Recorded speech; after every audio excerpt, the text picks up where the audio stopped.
Bonjour et bienvenue dans notre programme Glorieuse Destinée, l'émission qui a pour vocation de vous stimuler dans la foi, de vous aider à entrer dans votre destinée. Aujourd'hui, j'aimerais vous parler de l'œuvre de rachat accomplie par Jésus. J'ai intitulé mon sujet d'ailleurs « Rédempteur jusqu'au bout ». Alléluia. Oui, Jésus a été jusqu'au bout, il a donné sa vie sur la croix pour nos péchés. Prions et remettons cette émission entre les mains du Seigneur. Nous te bénissons, Seigneur, pour ce temps passé ensemble autour de ta parole, autour de cette œuvre que tu as accomplie à la croix pour nos péchés. Tu as vaincu nos péchés, tu as vaincu l'ennemi de nos âmes à la croix pour que nous puissions entrer dans une vie de victoire totale. Nous te louons pour la victoire que tu nous communiques au travers de ta résurrection et au travers de l'effusion du Saint-Esprit. Amen. Amen. Gloire au Seigneur.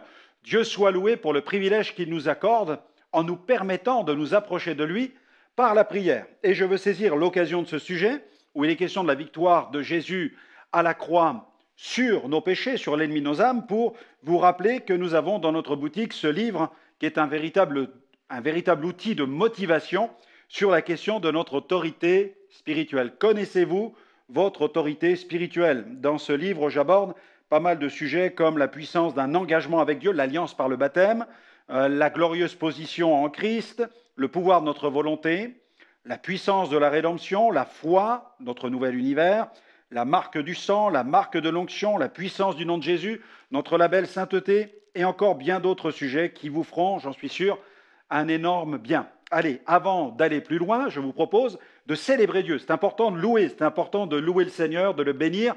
Peut-être même vous êtes en train de commencer votre journée ou de la terminer. Peu importe, nous devons louer l'Éternel et je vous propose d'écouter le groupe Impact qui chante « Rédempteur adorable ». Il n'y avait pas de titre plus adapté que celui-là puisqu'on parle du Rédempteur qui a triomphé à la croix. On les écoute et on se retrouve tout de suite.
Abandonné du Père.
Merci au groupe Impact pour ce chant qui glorifie Jésus pour son œuvre de rédemption. Jésus est venu sur la terre pour nul autre chose que mourir sur la croix pour les péchés de l'humanité. Il est venu pour sauver les hommes en offrant sa vie en rançon pour tous. Il a dit, c'est ainsi, dans Matthieu 20, 28, c'est ainsi que le Fils de l'homme est venu, non pour être servi, mais pour servir et donner sa vie comme la rançon de plusieurs. Alors qu'il était au plus fort de sa popularité, que des miracles en grand nombre se produisaient, Jésus rappela à ses disciples qu'il était venu ici-bas pour donner sa vie en sacrifice. Lisons ce passage qui se trouve dans l'évangile de Matthieu, Matthieu au chapitre 16, à partir du verset 21 jusqu'au verset 25. Il dit, la Bible nous dit ceci, « Dès lors, Jésus commença à faire connaître à ses disciples qu'il fallait qu'il allât à Jérusalem, qu'il souffrit beaucoup de la part des anciens, des principaux sacrificateurs et des scribes, qu'il fut mis à mort et qu'il ressuscita le troisième jour. Pierre, l'ayant pris à part, se mit à le reprendre et dit, « À Dieu ne plaise, Seigneur, cela ne t'arrivera pas. » Mais Jésus, se retournant, dit à Pierre, « Arrière de moi, Satan, tu mets en scandale, car tes pensées ne sont pas les pensées de Dieu, mais celles des hommes. » Alors Jésus dit à ses disciples, « Si quelqu'un veut venir après moi, qu'il renonce à lui-même, qu'il se charge de sa croix et qu'il me suive. Car celui qui voudra sauver sa vie la perdra, mais celui qui la perdra à cause de moi la retrouvera. Amen. » Dans sa lettre adressée aux chrétiens de l'assemblée de la ville de Philippe, l'apôtre Paul a merveilleusement bien décrit cet abaissement par lequel Jésus a accepté de passer. Dans Philippiens chapitre 2, versets 5 à 11, il est question des sentiments. Il dit, « Ayez en vous les sentiments qui étaient en Jésus-Christ, lequel, existant en forme de Dieu, n'a point regardé comme une proie arrachée d'être égal avec Dieu, mais il s'est dépouillé lui-même en prenant la forme d'un serviteur, en devenant semblable aux hommes, ayant paru comme un simple homme, il s'est humilié lui-même, se rendant obéissant jusqu'à la mort, même jusqu'à la mort de la croix. C'est pourquoi aussi Dieu l'a souverainement élevé et lui a donné le nom qui est au-dessus de tout nom, afin qu'au nom de Jésus, tout genou fléchisse dans les cieux et sur la terre et sous la terre, et que toute langue confesse que Jésus-Christ est Seigneur, à la gloire de Dieu le Père. Et on peut dire Alléluia, gloire à Dieu. La croix ne fut donc pas une défaite. Cette œuvre fut la manifestation du dessein divin à l'égard d'une humanité prisonnière du péché. Ainsi, celui qui place toute sa confiance dans le sacrifice de Jésus se trouve au bénéfice de ce tout accompli. Il reçoit le pardon de ses péchés et le salut de son âme. Malheureusement, dans l'esprit de nos contemporains, la croix symbolise la mort, la fin de quelque chose. D'ailleurs, c'est l'objet qui domine dans nos cimetières. L'homme d'aujourd'hui a besoin de regarder au-delà de cet objet pour saisir tout à nouveau le sens de cette œuvre accomplie il y a 2000 ans. Elle est un accomplissement, elle est une délivrance. Évoquant la proclamation de la mort de Jésus sur la croix, Paul a écrit dans 1 Corinthiens chapitre 1er verset 21, « Car puisque le monde avec sa sagesse n'a point connu Dieu dans la sagesse de Dieu, il a plu à Dieu de sauver les croyants par la folie de la prédication. » Sur la croix, Jésus s'est écrié, « Tout est accompli ». Celui qui est mort sur la croix ne fut pas n'importe qui. Jésus n'était pas un criminel, il n'était pas non plus un pécheur. Ce qui donne de la puissance à sa mort, ce qui en fait une œuvre, c'est qu'il était sans péché et qu'il était le seul qui soit capable de mourir pour nos péchés. Si à cette époque, écoutez bien, Nelson Mandela, Martin Luther King ou Gandhi avaient vécu et que l'un d'entre eux avait décidé de donner sa vie pour les péchés de l'humanité, leur sacrifice aurait été sans effet. Cela n'aurait eu aucun effet sur notre destinée, car il fallait que celui qui donne sa vie sur le bois de malédiction soit sans péché, tel un agneau sans défaut et sans tache. Et comme il n'existait pas sur la terre, alors il est venu du ciel. C'est Jésus. Face à la foule, à Jérusalem, l'apôtre Pierre a proclamé ceci dans Acte 3, versets 13 à 15. « Le Dieu d'Abraham, d'Isaac et de Jacob, le Dieu de nos pères, a glorifié son serviteur Jésus, que vous avez livré et renié devant Pilate, qui était d'avis qu'on le relâche. Vous avez renié le saint et le juste, et vous avez demandé qu'on vous accorde la grâce d'un meurtrier. Vous avez fait mourir le prince de la vie, que Dieu a ressuscité des morts. Nous en sommes témoins. » Même si Jésus a été fait péché pour nous le jour de la crucifixion, la croix n'en demeure pas moins une œuvre glorieuse. Non seulement ce jour-là, mais aussi au cours des jours qui suivirent, le Père fit éclater la gloire de son Fils. La résurrection de Jésus d'entre les morts fut la preuve glorieuse de l'expiation parfaite accomplie par Jésus. Si dans sa nature, Jésus avait porté une quelconque trace du péché, son sacrifice n'aurait pas été agréé du Père et il n'aurait pas pu connaître la résurrection. La résurrection fit office de certificat d'authentification validant la parfaite sainteté du Christ. L'auteur de l'épître aux Hébreux a écrit dans Hébreux 2,9 « Mais celui qui était abaissé pour un peu de temps au-dessous des anges, Jésus, nous le voyons, couronné de gloire et d'honneur à cause de la mort qu'il a soufferte, afin que par la grâce de Dieu, il souffrit la mort pour tous. » La crucifixion fait donc partie intégrante du plan rédempteur de Dieu. Ainsi, la croix devient pour tous les pécheurs un lieu d'échange où s'opèrent de merveilleuses et glorieuses transactions. Alors que Jésus accepte de prendre sur lui la malédiction de nos péchés, il nous offre en échange la bénédiction. Il a bu la coupe de malédiction pour nous offrir la coupe de bénédiction. Il a porté mes péchés pour que je sois purifié. Il a pris mes maladies pour que je sois guéri. Il a supporté le châtiment pour que je sois en paix avec Dieu. 8 siècles avant la mort de Jésus, le prophète Ésaïe a mis en évidence la beauté de cette œuvre dans Ésaïe 53, verset 5. « Mais il était blessé pour nos péchés, brisé pour nos iniquités. Le châtiment qui nous donne la paix est tombé sur lui, et c'est par ses meurtrissures que nous sommes guéris. » Jésus a accepté de subir ce terrible châtiment pour nous sauver. Ainsi, tous les authentiques prophètes de Dieu pointent le doigt dans la même direction, celle de Jésus. D'ailleurs, Pierre y fait référence dans plusieurs de ses discours. Face à la foule rassemblée devant le temple, alors qu'un boiteux de naissance vient de recevoir sa guérison, Pierre fait cette déclaration. Dans Acte 3, verset 18, il est écrit « Mais Dieu a de la sorte accompli ce qu'il avait annoncé d'avance par la bouche de tous les prophètes, c'est-à-dire les souffrances de son Christ. » Amen. Dans la maison du centenier romain nommé Corneille, il affirme, Acte 10, 42 à 43, « Jésus nous a commandé de prêcher au peuple et d'attester qu'il a été lui-même désigné par Dieu comme juge des vivants et des morts. Tous les prophètes rendent de lui le témoignage que quiconque croit en lui reçoit par son nom le pardon des péchés. » Jésus est le Rédempteur et il a rempli sa mission. Il est allé jusqu'au bout. Alléluia. Dieu nous a fait le privilège de nous appeler à la plus grande des missions. Elle nécessite donc de notre part un véritable engagement. Retrouvez au travers de ce livre, Connaissez-vous votre autorité ? 13 éléments qui vous permettront de consolider cette autorité spirituelle en Christ, afin de répondre à la plus glorieuse des vocations, celle d'une vie chrétienne engagée. Pour le commander, rien de plus simple. Rendez-vous sur www.gospelvision-international.com.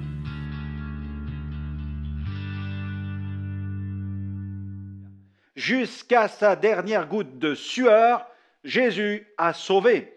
Dans le jardin de Gethsémanée, Jésus fut assailli par de violentes angoisses. Il chercha à partager son immense détresse avec ses disciples. Dans Matthieu 26, versets 38 à 39, on peut lire « Il leur dit alors, mon âme est triste jusqu'à la mort.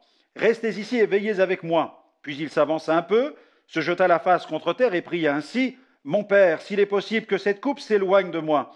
Toutefois, non pas comme je veux, mais comme tu veux. » Ces moments furent des moments terribles pour le Sauveur, des moments d'angoisse insoutenables. L'ombre de cette mort atroce se rapproche de lui de plus en plus. L'auteur de l'épître aux Hébreux a évoqué cette tension extrême qui pesa sur le Sauveur dans Hébreux 5,7. C'est lui qui, dans les jours de sa chair, offrit à grands cris et avec larmes des prières et des supplications à celui qui pouvait le sauver de la mort. Cette souffrance morale fut si forte que la sueur même du Seigneur perla, prenant la forme de grumeaux de sang. Dans Luc 22, 44, étant à l'agonie, il priait plus instamment et sa sueur devint comme des grumeaux de sang qui tombaient à terre. Le terme agonie a été traduit à partir du terme grec agonia. Il ne signifie pas seulement ces violentes angoisses extrêmes auxquelles font face certaines personnes dans des situations de désespoir, mais il comporte aussi l'idée de quelqu'un qui lutte mentalement pour remporter une victoire. Il s'agit d'une lutte jusqu'à l'agonie pour la victoire. C'est ce que Jésus a vécu. Il lutta jusqu'à l'agonie pour sauver nos âmes, jusqu'à sa dernière goutte de sueur, jusqu'à sa dernière goutte de sang. Jusqu'à la dernière âme, Jésus a sauvé. Jusqu'à son dernier souffle, le poids des âmes a pesé sur le cœur de Jésus. Le jour où il fut crucifié, à ses côtés furent crucifiés deux brigands. L'un des deux malfaiteurs se moqua ouvertement de lui. Il n'hésitait pas même à l'injurier. Ce criminel n'avait aucune crainte de Dieu. Malheureusement, il traversa le supplice seul, sans l'aide de Dieu. Il est mort comme il a vécu, sans Dieu.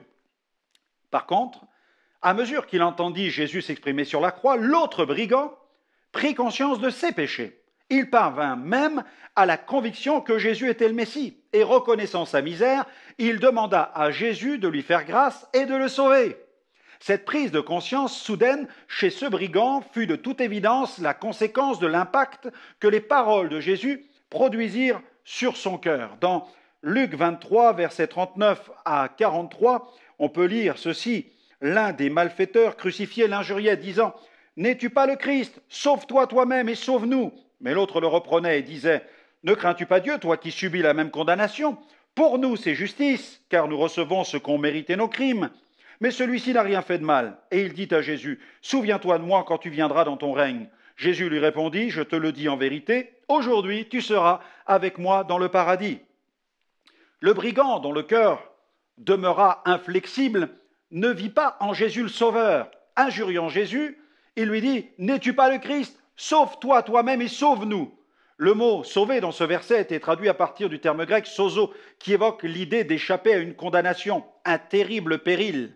Mais de toute évidence, le criminel n'évoquait pas l'enfer car il met Jésus au même niveau que lui.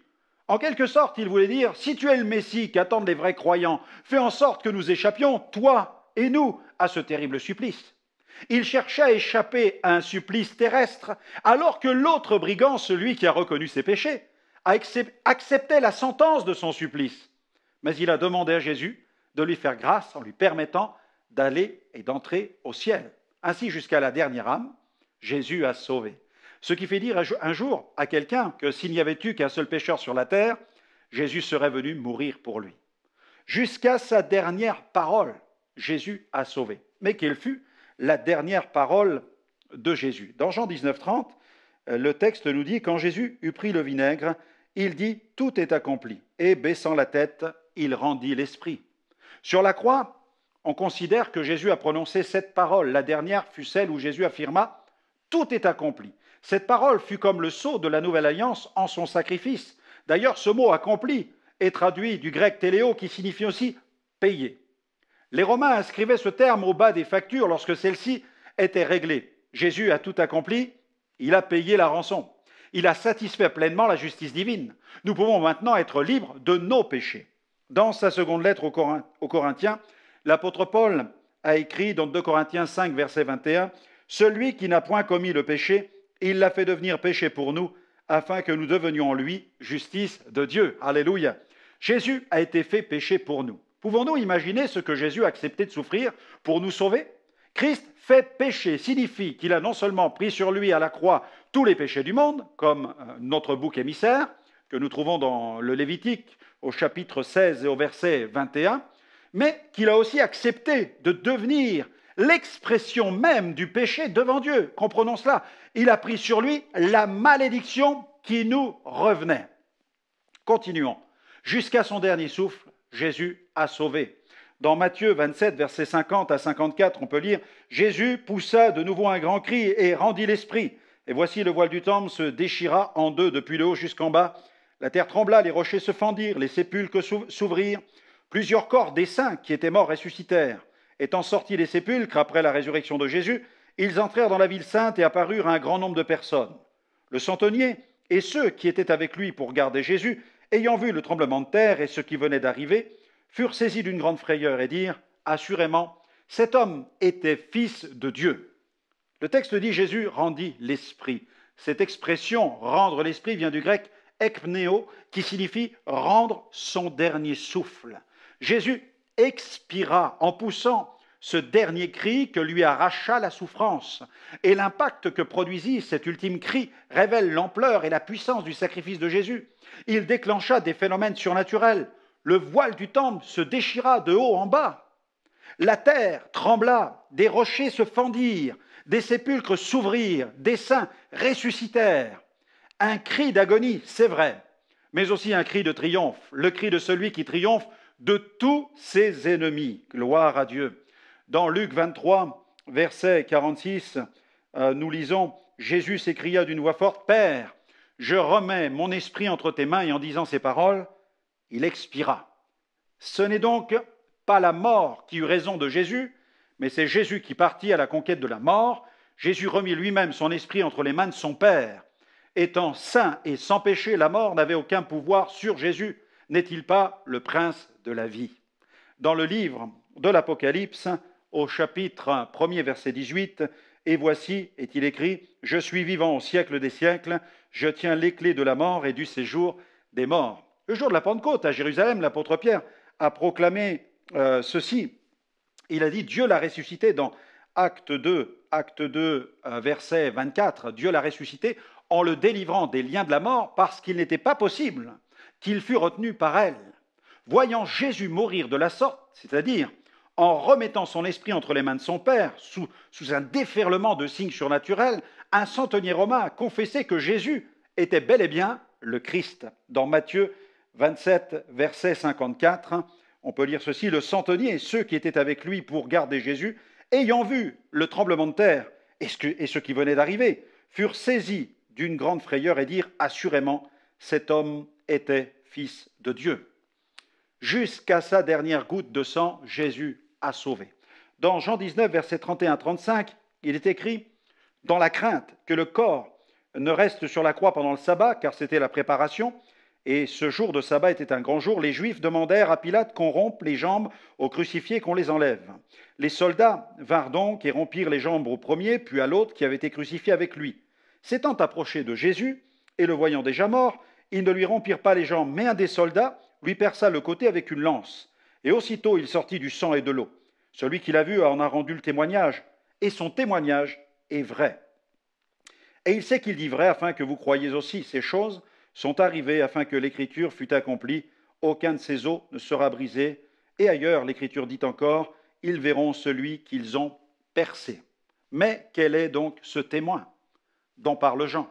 Quel est celui qui a vu toutes ces choses? Quel est celui qui fut suffisamment proche de la croix pour être le témoin incontestable de ces faits? Ne s'agit-il pas de Jean lui-même? Il semble bien que c'est lui, car au moment de la crucifixion, Jean se trouvait au pied de la croix, à côté de Marie, la mère de Jésus. Les autres disciples s'étaient tous enfuis par crainte des représailles. Un seul accompagna Jésus jusque dans ses derniers moments, c'est Jean. Et à la lumière de ce passage tiré de son évangile, il apparaît clairement que ces terribles moments contribuèrent à enraciner de façon irréfutable le fait que Jésus était bel et bien l'agneau de Dieu qui ôte le péché du monde. Il fut le témoin de la mort de Jésus. Il le vit mourir avant les deux brigands. Il vit le soldat romain briser les jambes des deux brigands pour mettre un terme à leur agonie. Quand Jean vit le soldat briser les jambes des deux condamnés, épargner celles du Seigneur, il se souvint tout à coup de ces deux prophéties de l'Ancien Testament. Psaume 34, verset 21, « Il garde tous ses os, aucun d'eux n'est brisé. » Zacharie 12, verset 10, « Alors je répandrai sur la maison de David et sur les habitants de Jérusalem un esprit de grâce et de supplication. Ils tourneront les regards vers moi, celui qu'ils ont transpercé. Ils porteront son deuil, comme on porte le deuil d'un fils unique. Ils pleureront amèrement sur lui, aussi amèrement que sur un premier-né. » Dans l'Apocalypse, l'agneau de Dieu est le nom le plus courant de Jésus. 29 fois, Jean le désigne ainsi. Pour que Jésus soit cet agneau sans défaut et sans tache, il fallait que ses os demeurent intacts. Et Jean, qui n'ignorait pas comment les Romains achevaient leur supplicié, fut le témoin de ces faits. Au pied de la croix, Jean assista en direct à l'accomplissement de ces prophéties. Saisissez-le, développez une véritable vie d'adorateur. Il nous faut adorer Jésus. Jésus est vraiment le Sauveur, il est le Rédempteur qui s'est donné et qui a donné sa vie jusqu'au bout. Jusqu'au bout, il fut le Rédempteur. N'hésitez pas à nous retrouver dans d'autres émissions sur notre site web. Vous pourrez continuer à découvrir ce glorieux évangile.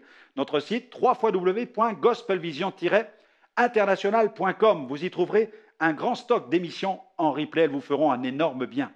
Que le Seigneur continue à répandre sa grâce sur votre vie et qu'il vous fasse pleinement entrer dans votre glorieuse destinée. Que Dieu vous bénisse et à très bientôt. Visitez le centre de ressources spirituelles de Liliana et Franck Alexandre. Vous pouvez y accéder depuis votre téléphone portable, votre ordinateur ou votre tablette. En visitant notre boutique, vous découvrirez de nombreux livres, des manuels, mais aussi des CD audio et DVD de prédication. Formez-vous avec les nombreux modules de formation de la Superbox, l'école d'évangélisation à domicile. Téléchargez gratuitement nos applications Go sur les plateformes de téléchargement.